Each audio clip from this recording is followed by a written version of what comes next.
Hello बच्चों, let's see this question. This question says a simple pendulum is vibrating with angular amplitude 90 degree as shown in the figure. For what values of alpha the acceleration directed towards horizontally. तो यहाँ पर देखिए आपके पास एक particle है जो initially B पर है और कितना एंगल बना 90 डिग्री। तो ये पूछा है कि इसमें जो नेट एक्सेलेरेशन होगा वो कब हॉरिजॉन्टल होगा।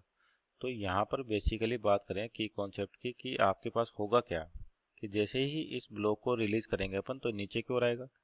तो ये क्या करेगा, एक सर्कुलर मोशन करेगा और वो भी कौन सा, वर्टिकल। और साथ में यहाँ पर क्या होगा, टेंजेंशियल एक्सेलेरेशन भी होगा और कर्विलिनियर यानी कि सर्कुलर मोशन तो रेडियल एक्सेलेरेशन भी होगा। तो सिंपल कहें अपन acceleration in non uniform circular motion, non uniform circular motion. तो इसके अंदर आपने को बताना है कि क्या होगा कि आपके पास नेट एक्सेलेरेशन हॉरिजॉन्टल डायरेक्शन में। तो इसका फ्री बॉडी डायग्राम बनाए एक बार और कि आपके पास होगा क्या। बेसिकली जैसे यहाँ पर दे रखा है कि ये हो गया आपके पास वर्टिकल लाइन और किसी भी इंस्टेंट पे मान लीजिए आपका जो पार्टिकल है या बोब है या मास है जो ऐसे है और इनिशियली कितने डिग्री पे, 90 डिग्री पर था यानी कि यहाँ पर। तो जैसे रिलीज करेंगे तो नीचे की ओर आएगा, एंगल दे रखा अल्फा। तो यहाँ देखिए कौन कौन सी फोर्सेस लगेंगे आपके पास। एक तो लगेगा mg। तो क्या होगा, mg का एक कंपोनेंट आपका इधर आएगा और एक कंपोनेंट इधर आएगा। तो ये अल्फा है तो ये एंगल भी कितना होगा, अल्फा। तो इधर कंपोनेंट आएगा mg कोस अल्फा और इधर आ जाएगा mg साइन अल्फा।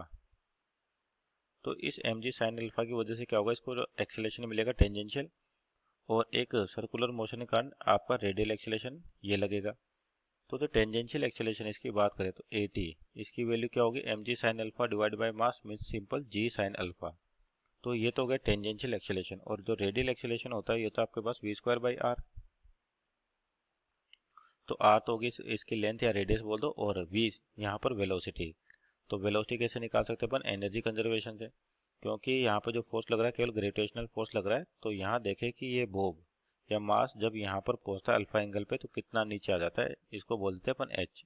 तो एच की वैल्यू होगी क्या, बेसिकली ये एल है आपके पास।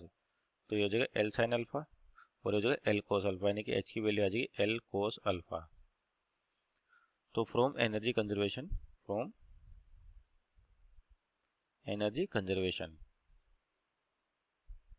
क्या हो जाएगा आपके पास, initial potential plus initial kinetic equal to final potential plus final kinetic.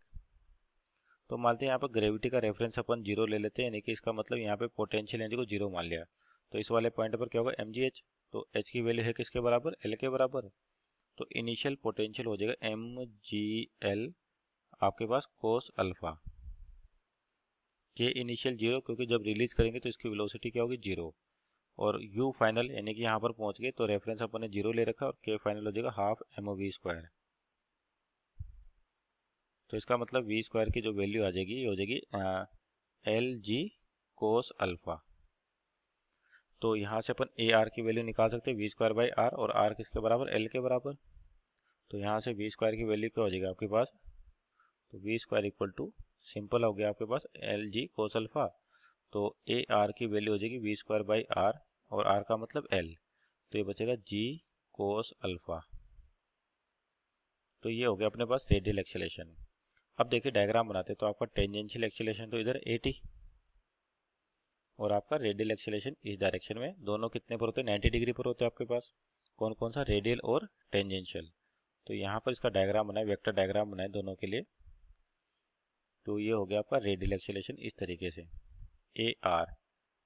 अब यहाँ पर देखो कि जैसे कंप्लीट करते हैं इस एक्सेलेरेशन डायग्राम को। तो यहाँ पर एंगल आपके पास अल्फा है तो इधर भी कितना बनेगा, अल्फा बनेगा। तो इधर ए आर का कंपोनेंट आएगा ए आर कोस अल्फा और इधर आ जाएगा आपका ए आर साइन अल्फा, ए आर साइन अल्फा।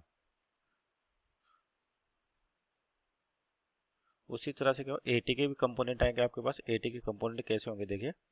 तो ये अल्फा आपके पास, ये 90, तो 90 माइनस अल्फा, तो ये हो गया अल्फा। तो इधर तो आएगा 80 साइन अल्फा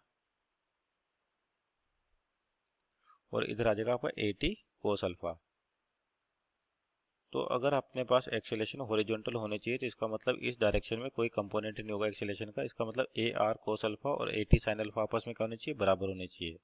तो क्या लिख सकते हैं, A R cos alpha should be equal to 80 sine alpha, 80 sine alpha. तो ए आर की वैल्यू है क्या, वी स्क्वायर बाई आर आपके पास, यानी कि जी कोस अल्फा। तो ये हो गया g cos alpha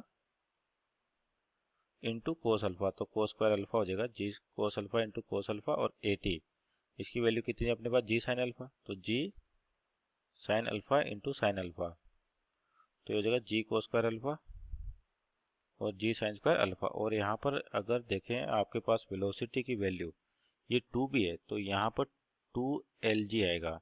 V square कितना है, 2 भी मल्टीप्लाई होगा, तो वी स्क्वायर की वैल्यू 2 कोस अल्फा है। तो इसका मतलब आपके पास जो टेंजेंट रेडियल एक्सेलरेशन है वी स्क्वायर बाई आर, यानी कि यहाँ पर 2 आएगा आपके पास, और तो ये जगह 2 और यहाँ पर आ गया आपके पास वी स्क्वायर, यानी कि 2g कोस अल्फा ये है। तो ये हो जाएगा 2g cos square alpha equal to क्या हो जाएगा, जी साइन स्क्वायर अल्फा। तो यहाँ से क्या हो जाएगा आपका, जी से जी कैंसिल आउट, तो कोस स्क्वायर और साइन स्क्वायर यानी कि टेन स्क्वायर अल्फा,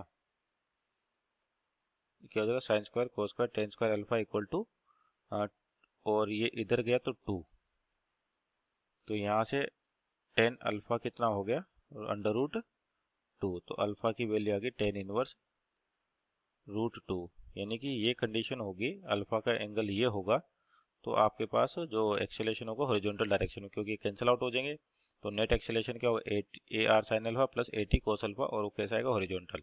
तो angle is alpha equal to tan inverse root 2। Hope you understood well, best of luck.